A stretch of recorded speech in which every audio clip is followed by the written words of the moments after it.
এটা হলো আমার দ্বিতীয় ইউটিউব চ্যানেলের প্লে বাটন, এটা হলো আমার তৃতীয় ইউটিউব চ্যানেলের প্লে বাটন। 3 নম্বর। প্রথম ইউটিউব চ্যানেলের প্লে বাটনটা আছে। তো এখন বিষয় হলো এখানে দুইটা আনার অর্থ হলো আপনাদেরকে জাস্ট একটু ম্যাজিকটা দেখামু।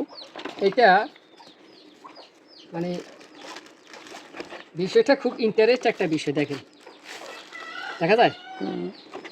আচ্ছা এবার হলো এইটা না,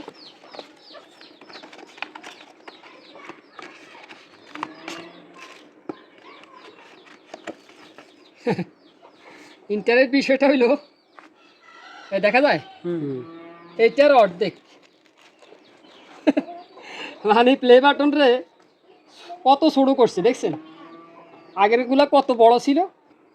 যাক, ইউটিউবে কন্টেন্ট ক্রিয়েটারের সংখ্যা বাড়ছে, এই জন্য তাদের প্লে বাটনের সংখ্যাও বাড়ি গেছে। এখন কি আর করা, এটা জাস্ট একটা সম্মাননা, এটা ওরাও বুঝে আমরাও বুঝি। তো ইউটিউব আসলে আমার মনে হয় এটা আরও ছোট করার দরকার, গলায় ঝুলে যাতে হাঁটতে পারে ওই রকম ছোট একটা আপনার ওই নেকলেস টেকলেসের মতো আর কি।